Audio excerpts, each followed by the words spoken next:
என்னதான் ஆமாத்தியர் தன்னுடைய புத்திசாலித்தனத்தை பயன்படுத்தி மாறு வேடம் போட்டுக்கொண்டு மகத நாட்டின் அரண்மனைக்குள் நுழைந்தாலும் ஆச்சாரிய சாணக்கியரின் பார்வையிலிருந்து அவரால் தப்பிக்க முடியவில்லை. அடைக்கலம் என்று சொல்லிவிட்டு வந்த முதல் நாளே ஆச்சாரியர் ஆமாத்தியரையும் செலூக்கஸையும் அடையாளம் கண்டுகொண்டார். அதற்கடுத்து நடந்தது அனைத்தும் ஆச்சாரியரின் திட்டப்படிதான் நடந்தது. அந்த திட்டப்படிதான் அவர்கள் இருவரும் மகத நாட்டின் அரண்மனையில் இருந்த நிலவரை சிறைச்சாலையில் அடைக்கப்பட்டார்கள். இதை பற்றி ஆச்சாரியர் சாணக்கியர், வியாபாரி மோகனதாசர் மற்றும் சம்புநாதர் மூவரும் ஆச்சாரியரின் அறையில் விவாதித்துக் கொண்டிருந்தார்கள். செலூக்கஸ் ஆமாத்தியரை இங்கே அழைத்துக் கொண்டு வந்திருப்பதிலிருந்து காந்தார மன்னர் ஹம்பியை விட செலூக்கஸ் ஆமாத்தியரையே அதிகமாக நம்புகிறார் என்று தெரிகிறது. இது காந்தார மன்னர் ஹம்பிக்கு ஆபத்தாக முடியலாம். அதாவது செலூக்கஸ் ஹம்பியை தனக்கு அடிபணிய வைத்திருக்கலாம் என்று ஆச்சாரியர் சொல்லிக் கொண்டிருக்கும் பொழுதே திடீரென்று அந்த அறையில் ஒரு குரல் கேட்டது. ஆமாம் ஆச்சாரியர் அவர்களே, செலூக்கஸ் ஹம்பியை தன்னுடைய கட்டுப்பாட்டுக்குள் கொண்டு வந்துவிட்டார் என்று சொல்லிக்கொண்டே செந்தூரன் அந்த அறைக்குள் நுழைந்தான். அவனை பார்த்தவுடன் ஆச்சாரியர் உட்பட அனைவருக்கும் ஆச்சரியமாக இருந்தது. செந்தூரா, நீ எப்பொழுது சிந்து நாட்டிலிருந்து இங்கே வந்தாய்? மேலும் ஹம்பியை பற்றி உனக்கு என்ன தகவல் கிடைத்தது என்று ஆச்சாரியர் கேட்டார்.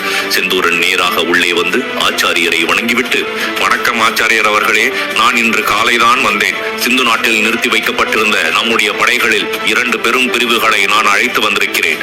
அவர்கள் தற்பொழுது மகத நாட்டின் தெற்கு எல்லை மற்றும் கடற்கரை பகுதியில் இருக்கிறார்கள். அங்கிருந்துதான் நான் இப்பொழுது நேராக இங்கே வருகிறேன் என்று கூறினான். அவன் கூறியதை கேட்டவுடன் ஆச்சாரியர் முகத்தில் ஒரு திருப்தி தோன்றியது. செந்தூரன் மேலும், நீங்கள் கூறுவது முற்றிலும் சரியானதுதான் ஆச்சாரியரே.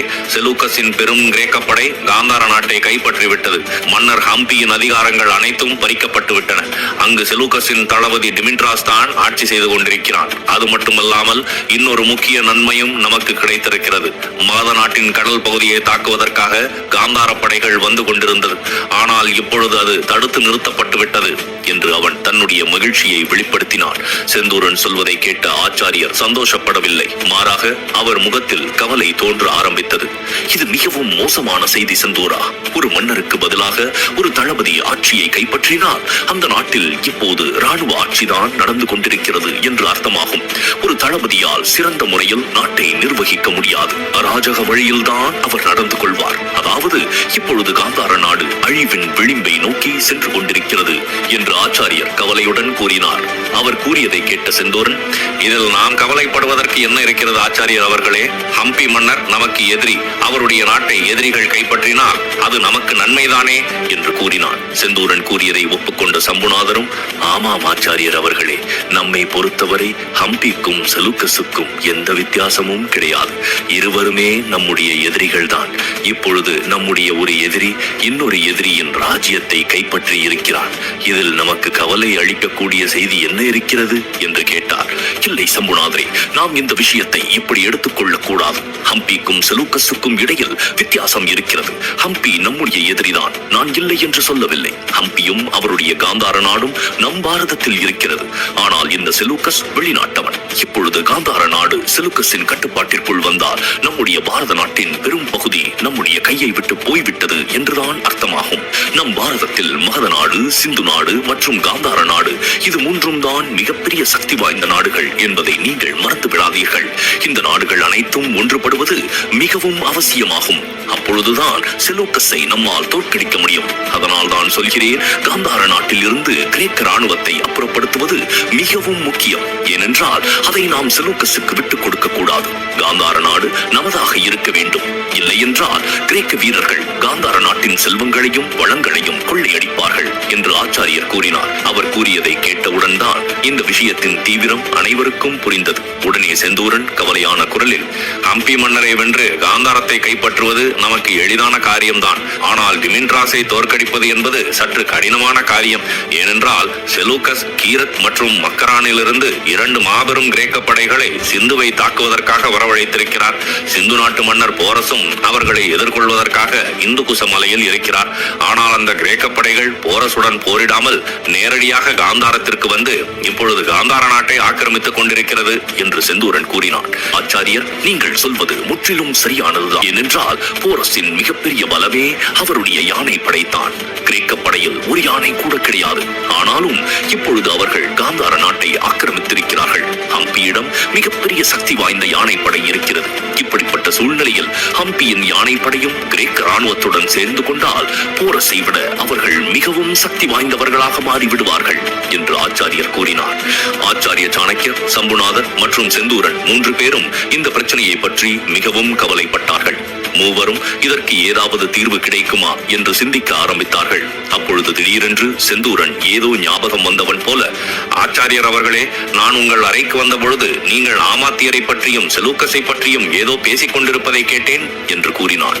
ஆமாம் செந்தூரா, அலெக்சாண்டரின் தளபதியான செலூக்கஸ் மற்றும் ஆமாத்தியர் இருவரும் இப்பொழுது நம்முடைய அரண்மனையின் நிலவரை பகுதியில் சிறை வைக்கப்பட்டிருக்கிறார்கள் என்று ஆச்சாரியர் கூறினார். அவர் கூறியதை கேட்டவுடன் செந்தூரனுக்கு மிகவும் மகிழ்ச்சியாக இருந்தது. அதை பற்றி அவன் விளக்கமாக அவரிடம் விசாரித்தான். உடனே ஆச்சாரியர் அவனிடம் முழு சம்பவத்தை பற்றியும் விரிவாக எடுத்து கூறினார். அதை கேட்ட அவன் ஆச்சரியமான குரலில், அப்படியென்றால் ஹெலனாவை பற்றி டிமிட்ராஸிடம் நீங்கள் சொன்ன பொய்யை அவன் உண்மையென நம்பி இந்த செலூக்கஸ் நம்முடைய அரண்மனைக்கு மாறு வேடத்தில் வந்திருக்கிறாரா? மேலும் தொடர்ந்தான் செந்தூரன்.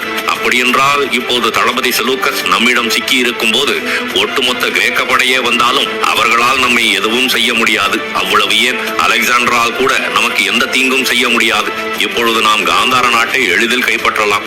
அதன் பிறகு அனைத்து நாடுகளையும் ஒன்றிணைத்து ஒன்றுபட்ட பாரதமாக மாற்ற நமக்கு எந்த தடையும் இருக்காது என்று செந்தூரன் உற்சாகமான குரலில் கூறினான்.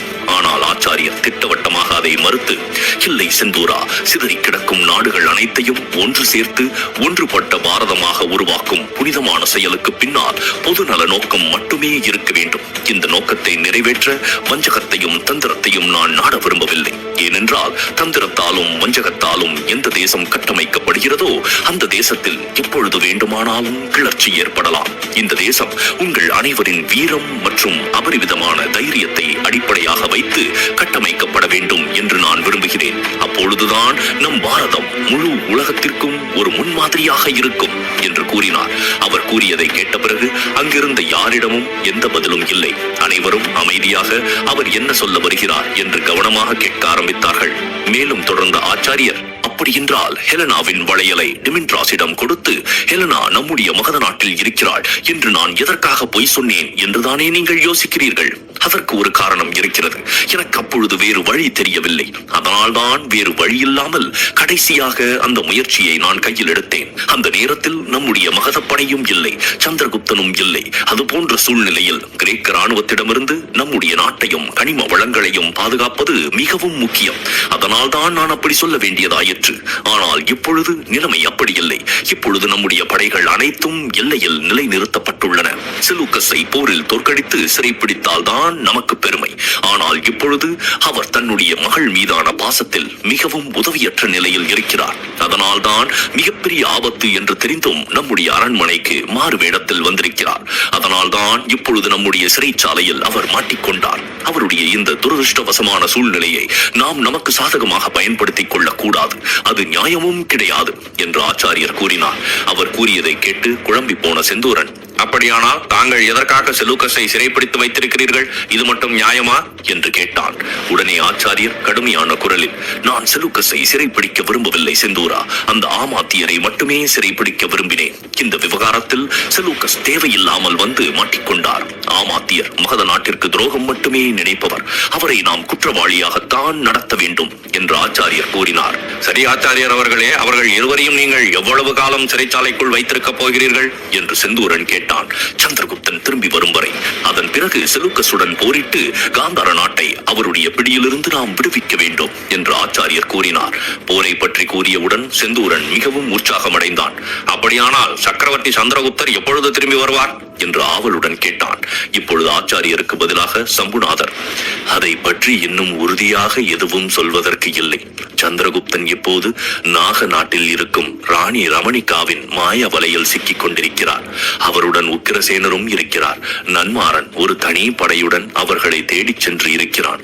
இப்பொழுது கயாவும் அரண்மனையை விட்டு சந்திரகுப்தனை தேடி ஓடி போய்விட்டாள். ஆனால் இதுவரை அவர்களை பற்றி எந்த ஒரு தகவலும் நமக்கு கிடைக்கவில்லை என்று கூறினார். இதையெல்லாம் கேட்ட செந்தூரனுக்கு மிகவும் அதிர்ச்சியாக இருந்தது. அவன் ஆவேசமான குரலில், அப்படியானால் எனக்கு இப்பொழுதே அனுமதி கொடுங்கள் ஆச்சாரியர் அவர்களே. நான் நம்முடைய படைகளுடன் சென்று புஷ்பநாதரின் நாகநாடு முழுவதையும் அழிக்கப் போகிறேன் என்று கூறினான்.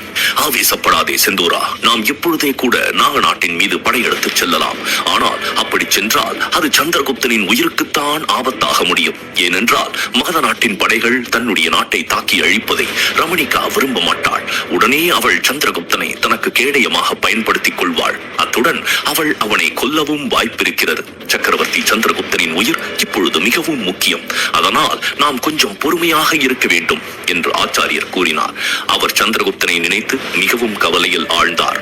ரமணிகாவின் பிடியிலிருந்து அவனை விடுவிப்பதற்கான புதிய திட்டங்களை அவர் தீட்ட ஆரம்பித்தார். மறுபுறம் நாக நாட்டில் ராணி ரமணிகா தன்னுடைய தலைமை பணிப்பெண் திலோத்தமாவை நிலவரை சிறைச்சாலையில் அடைத்து விட்டாள்.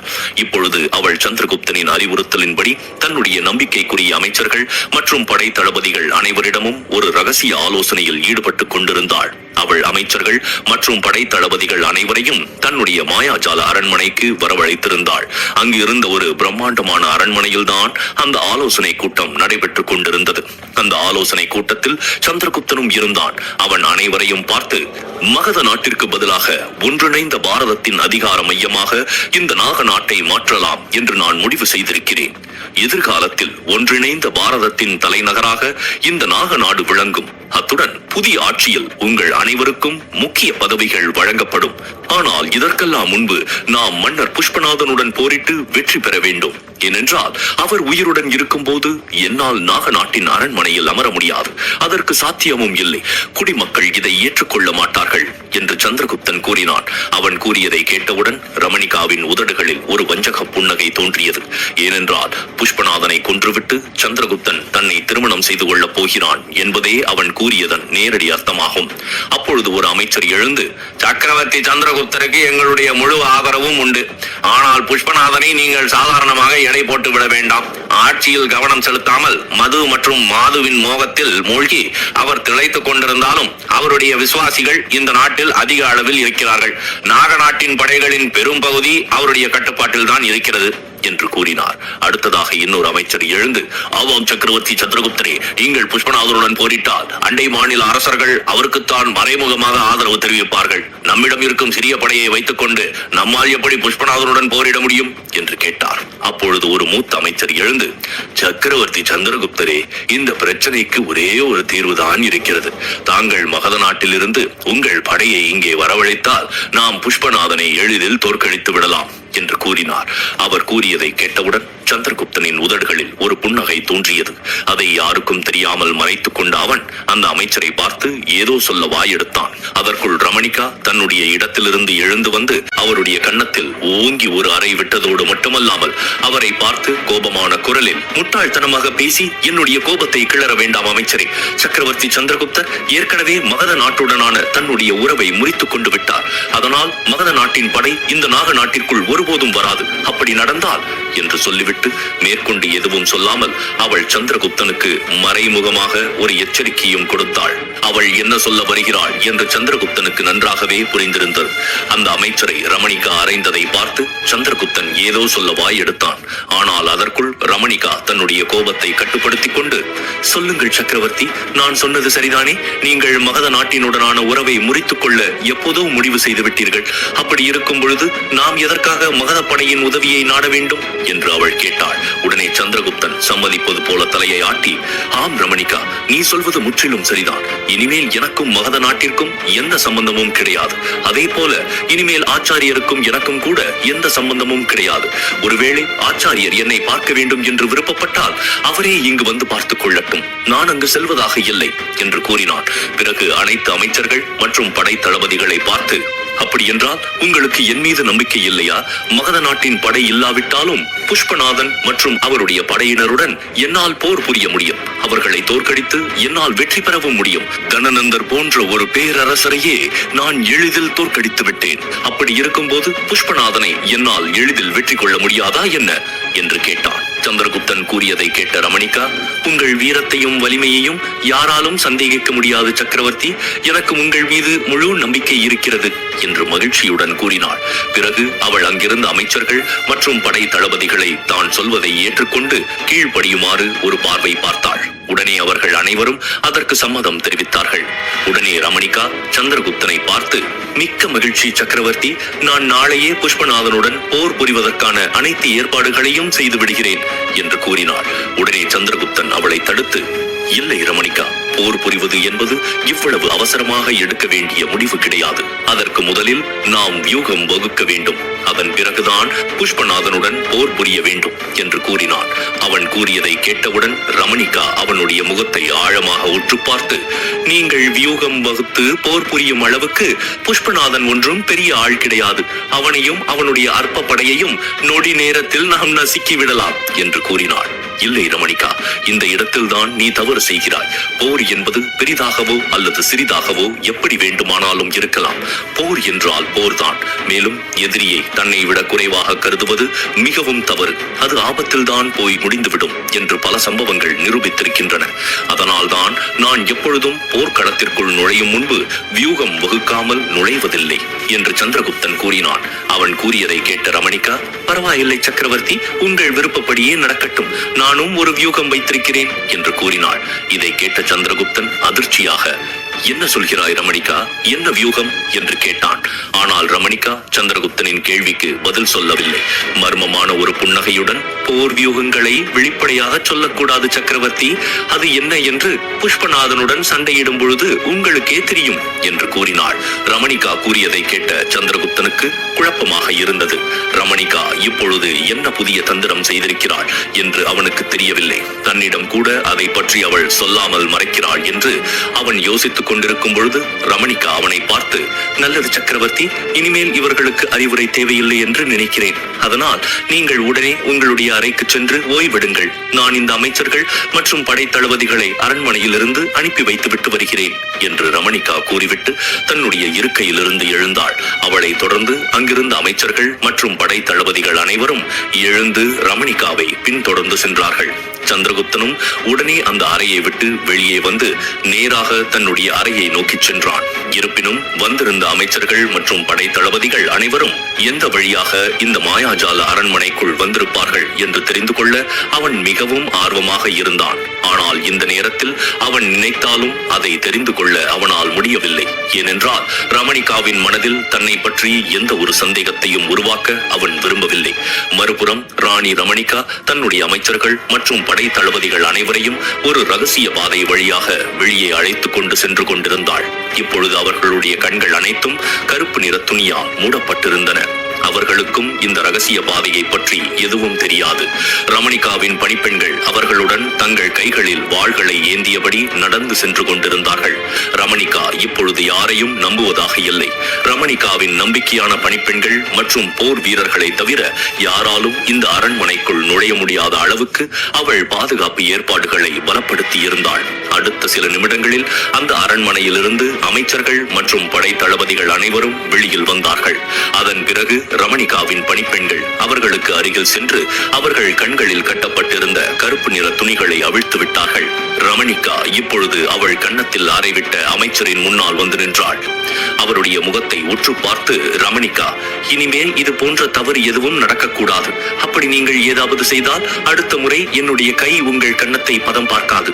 அதற்கு பதிலாக என்னுடைய வாழ்தான் உங்களுக்கு பதில் சொல்லும் என்று எச்சரிக்கும் குரலில் கூறினாள். அப்பொழுது ஒரு மூத்த அமைச்சர் கடுமையான குரலில், மன்னிக்க வேண்டும் மகாராணி, நீங்கள் இப்படி அமைச்சர்களை அவமதிப்பதை எங்களால் ஏற்றுக்கொள்ள முடியாது. புஷ்பநாதன் இப்படித்தான் எங்களை அவமதித்து இழிவாக பேசிக் கொண்டிருந்தார். அதனால் தான் நாங்கள் அவரை விட்டு வெளியேறி உங்கள் பக்கம் வந்தோம். ஆனால் நீங்களும் அதே தவறை செய்கிறீர்கள். நீங்கள் இப்படி நடந்து கொள்வதில் எங்களுக்கு உடன்பாடு இல்லை என்று தைரியமாக அவர் தன்னுடைய கருத்தை முன்வைத்தார். உடனே ரமணிகாவின் கோபம் குறைந்தது. அவள் பணிவான குரலில், இல்லை அமைச்சரே, யாரையும் அவமதிப்பது என்னுடைய நோக்கம் கிடையாது. நீங்கள் என்னை தவறாக புரிந்து கொண்டிருக்கிறீர்கள். உங்கள் அனைவரின் நலனும் எனக்கு மிகவும் முக்கியம். அதனால் தான் சில நேரங்களில் நான் கொஞ்சம் கடுமையாக நடந்து கொள்ள வேண்டி இருக்கிறது. சக்கரவர்த்தி சந்திரகுப்தரை நான் எவ்வளவு சிரமப்பட்டு என்னுடைய கட்டுப்பாட்டுக்குள் வைத்திருக்கிறேன் என்று உங்களுக்கு தெரியுமா? நான் மிகவும் சாமர்த்தியமாக மகத நாட்டின் படைகளை இங்கிருந்து மகத நாட்டிற்கே திருப்பி அனுப்பி வைத்திருக்கிறேன். நான் மட்டும் அப்படி செய்யவில்லை என்றால் இந்த நாகநாடு எப்போதோ புழுதி பூமி ஆகியிருக்கும். அதனால்தான் நான் ஒவ்வொரு அடியையும் மிகவும் கவனமாக எடுத்து வைத்துக் கொண்டிருக்கிறேன். நீங்கள் செய்யும் ஒரு சிறு தவறு கூட என்னுடைய கடின உழைப்பு அனைத்தையும் பாழாக்கிவிடும் என்று அவள் கூறினாள். அவள் கூறியதை கேட்டு குழம்பி போன அந்த மூத்த அமைச்சர், என்ன சொல்கிறீர்கள் மகாராணி? சக்கரவர்த்தி சந்திரகுப்தர் தான் இப்பொழுது உங்களுடைய முழு கட்டுப்பாட்டில் இருக்கிறாரே. அப்படி இருக்கும் பொழுது மகத நாட்டின் படைகள் இங்கு வந்தால் அது எப்படி நமக்கு தீங்கு விளைவிக்கும் என்று அவர் கேட்டார். அவர் கூறியதை கேட்ட ரமணிகா, நீங்கள் இன்னும் முழுமையாக புரிந்து கொள்ளவில்லை என்று நினைக்கிறேன். சந்திரகுப்தன் இப்பொழுது என்னுடைய கட்டுப்பாட்டில் இருக்கிறார். அவரை அதிலிருந்து விடுவித்து இங்கிருந்து அழைத்துச் செல்ல ஆச்சாரியர் தொடர்ந்து முயற்சி செய்து வருகிறார். அதற்காகத்தான் ஒரு உளவாளி இந்த அரண்மனைக்குள் நுழைந்து உக்கிரசேனரை விடுவித்து இங்கிருந்து அழைத்து சென்று விட்டான். இப்படிப்பட்ட சூழ்நிலையில் மகத நாட்டிலிருந்து நாம் படைகளை இங்கு வரவழைத்தால் அந்த சாணக்கியன் அந்த படை பலத்தை வைத்து சந்திரகுப்தரை இங்கிருந்து மீட்டு அழைத்துக் கொண்டு சென்று விடுவார்கள் என்று கூறினாள். பின்னர் அவள் அனைவரையும் பார்த்து கடுமையான குரலில், சந்திரகுப்தன் என்னுடைய கட்டுப்பாட்டில் இருந்து வெளியேறிவிட்டால் மகத நாட்டின் ராணுவம் இந்த நாக நாட்டையே அழித்துவிடும். அப்படி மட்டும் ஏதாவது நடந்தால் அடுத்த நிமிடம் நான் சந்திரகுப்தனை கொன்று விடுவேன். அவருக்கே அந்த நிலை என்றால் உங்களுடைய நிலையை யோசித்து பாருங்கள் என்று அவள் கடுமையான குரலில் கூறினாள். அவளுடைய இந்த வெளிப்படையான மிரட்டலை கேட்டு அங்கிருந்த அனைவரும் அதிர்ச்சி அடைந்தார்கள். அதன் பிறகு பேசுவதற்கு அவர்களுடைய நாக்கு எழவில்லை. அடுத்த நிமிடமே ரமணிகா அவர்களை பார்த்து ஆறுதல் படுத்தும் விதமாக, அதை பற்றியெல்லாம் நீங்கள் கவலைப்பட வேண்டாம், நீங்கள் நிம்மதியாக இருங்கள். அலெக்சாண்டரின் படை தளபதி செலூக்கஸ் கூடிய விரைவில் நாக நாட்டிற்கு வரப்போகிறார். அவர் சக்கரவர்த்தி சந்திரகுப்தரை தன்னுடைய பிரதிநிதியாக நியமிக்கப் போகிறார். அதனால் நீங்கள் எதை பற்றியும் கவலைப்படாமல் நான் சொல்வதை மட்டும் கேட்டு நடந்து கொள்ளுங்கள் என்று கூறினாள். சரி என்று கூறிவிட்டு அமைச்சர்கள் மற்றும் படை தளபதிகள் அனைவரும் அவர்களிடமிருந்து விடைபெற்று அங்கிருந்து கிளம்பினார்கள். அவர்கள் அங்கிருந்து கிளம்பியவுடன் ஒரு ஆழ்ந்த பெருமூச்சை வெளியேற்றிய ரமணிகா தன்னுடைய பணிப்பெண்ணை பார்த்து, நான் சொல்வதை கவனமாக கேள். சந்தேகப்படும்படியாக யாராவது இங்கே நடமாடுவது போல தெரிந்தால் அடுத்த நிமிடம் எனக்கு தகவல் தெரிவிக்க வேண்டும் என்று உத்தரவிட்டாள். பிறகு அவள் அந்த மந்திர அரண்மனைக்குள் நுழையும் ரகசிய பாதையை நோக்கி நடக்க ஆரம்பித்தாள். அன்று இரவு ரமணிகாவின் மாயாஜால அரண்மனை முழுக்க இருளில் மூழ்கி இருந்தது. நேரம் நள்ளிரவை கடந்து விட்டது. தனி அறையில் இருந்த சந்திரகுப்தன் தூங்குவது போல படுக்கையில் படுத்து கண்களை மூடிக்கொண்டிருந்தான். ஆனால் உண்மையில் அவன் தூங்கவில்லை. நேரம் நடுநிசியை கடக்கும் வரை அவன் அமைதியாக காத்துக் கொண்டிருந்தான். அந்த அரண்மனை முழுக்க அமைதியானது. நீண்ட நேரம் கழித்து அவன் மெதுவாக கண்களை திறந்து பார்த்தான். அந்த அறை இப்போது இருட்டாக இருந்தது. சந்திரகுப்தன் மிகவும் கவனமாக எழுந்து அறையின் கதவு அருகில் சென்றான். வெளியில் ஏதாவது சத்தம் கேட்கிறதா என்று கதவில் காதை வைத்துக் கொண்டு கேட்டான். வெளியில் அப்படி எந்த சத்தமும் கேட்கவில்லை. அந்த இடம் மிகவும் நிசப்தமாக இருந்தது. சந்திரகுப்தன் மிகவும் கவனமாக கதவை திறந்து வெளியே எட்டி பார்த்தான். அந்த அறைக்கு வெளியே ஒரு நீண்ட தாழ்வாரம் இருந்தது. அந்த பாதை இப்பொழுது முற்றிலும் வெறிச்சோடி இருந்தது. அவன் சத்தம் போடாமல் பூனை போல அடிமேல் அடி எடுத்து வைத்து அந்த அறையை விட்டு வெளியே வந்தான். அந்த அறையிலிருந்து 2 அடி எடுத்து வைக்க போனான். ஆனால் உடனே அவன் அப்படியே நின்று விட்டான். ஏனென்றால் சில பணிப்பெண்கள் அங்கே சிறு தூரத்தில் நின்று கொண்டிருந்தார்கள். உடனே சந்திரகுப்தன் அப்படியே பின்வாங்கி ஒரு பெரிய தூணுக்கு பின்னால் சென்று ஒளிந்து கொண்டான். சிறிது நேரம் அங்கே நின்று கொண்டிருந்த பணிப்பெண்கள் பின்னர் அங்கிருந்து வெளியேறினார்கள். உடனே சந்திரகுப்தன் அவசரமாக தூணின் மறைவிலிருந்து வெளியே வந்து நடைபாதை வழியாக வேகமாக நடக்க ஆரம்பித்தான். சிறிது தூரத்தில் ஒரு அறை தெரிந்தது. அந்த அறையின் ஜன்னல் கதவுகள் அனைத்தும் திறந்திருந்தன. அந்த ஜன்னல் அந்த அறையின் உயரமான பகுதியில் இருந்தது. சிறிது தூரம் பின்னால் சென்ற சந்திரகுப்தன் மூச்சை இழுத்து பிடித்துக் கொண்டு வேகமாக முன்னோக்கி ஓடி வந்து அந்த சுவரின் மீது கால்களை வைத்து ஏறி ஜன்னலின் சட்டத்தை அவன் இறுக்கமாக பிடித்துக் கொண்டான். இந்த முறை ஜன்னல் திறந்து வைக்கப்பட்டிருந்தது. அந்த ஜன்னல் வழியாக அவன் அவசரமாக ஏறினான். ஆனால் ஜன்னலின் ஓரம் யாரோ நின்று கொண்டிருந்தார்கள். அது வேறு யாருமல்ல, கயாதான். சந்திரகுப்தனின் வருகைக்காக அவள் ஆவலுடன் அங்கே பார்த்து கொண்டிருந்தாள். சந்திரகுப்தன் உள்ளே வந்தவுடன் கயா அந்த ஜன்னலுக்கு அருகில் சென்று விரைவாக அந்த ஜன்னலை சாத்தி தாழ்பாள் போட்டாள். பிறகு சந்திரகுப்தனுக்கு அருகில் வந்தாள். உடனே அவனை கட்டி அணைத்துக் கொள்ள வேண்டும் என்ற ஆவல் ஏற்பட்டது. ஆனால் அவள் தன்னுடைய உணர்ச்சிகளை கட்டுப்படுத்திக் கொண்டு தன்னுடைய குரலை குறைத்துக் கொண்டு, சக்கரவர்த்தி சந்திரகுப்தரே, நீங்கள் ரமணிகாவுக்கு தெரியாமல் என்னிடம் சொன்ன ரகசிய செய்தியை நான் புரிந்து கொண்டேன். அதனால் உங்களுக்காக நான் ஜன்னலை திறந்து வைத்து காத்துக் கொண்டிருந்தேன் என்று கூறினாள். அவள் கூறியதை கேட்டவுடன் சந்திரகுப்தனின் முகத்தில் மகிழ்ச்சி இல்லை. மாறாக கடுமையான குரலில், நான் சொல்வதை நீ புரிந்து கொள்வாய் என்று எனக்கு தெரியும். ஏனென்றால் ஏரியின் வழியாக இந்த ரகசிய சுரங்கப்பாதைக்குள் வந்த பெண் நான் சொல்வதை புரிந்து கொள்ள முடியாத அளவுக்கு முட்டாளாக இருக்க மாட்டாள் என்று எனக்கு தெரியும். ஆனால் இப்பொழுது அதற்காக உன்னை நான் பாராட்டப் போவதில்லை. இங்கு நீ ஏன் வந்தாய் என்று நான் அறிய விரும்புகிறேன் என்று அவன் கேட்டான். அவனுடைய கேள்விக்கு கயா எந்த பதிலும் சொல்லவில்லை. உடனே சந்திரகுப்தன் கோபமாக அவளுக்கு அருகில் வந்து அவளுடைய தோள்களை பிடித்துக் கொண்டு, உன்னைத்தான் கேட்கிறேன் கயா, எதற்காக உன்னுடைய உயிரை பணயம் வைத்து இங்கு வந்து சேர்ந்தாய் என்று அவளை பிடித்து உலுக்கினான். சந்திரகுப்தன் இப்பொழுது என்ன செய்ய போகிறான்? சந்திரகுப்தன் மற்றும் கயாவை பற்றிய உண்மை ராணி ரமணிகாவுக்கு தெரிய வந்தால் அவள் அடுத்து என்ன செய்வாள்? தெரிந்து கொள்ள மேலும் கேளுங்கள்.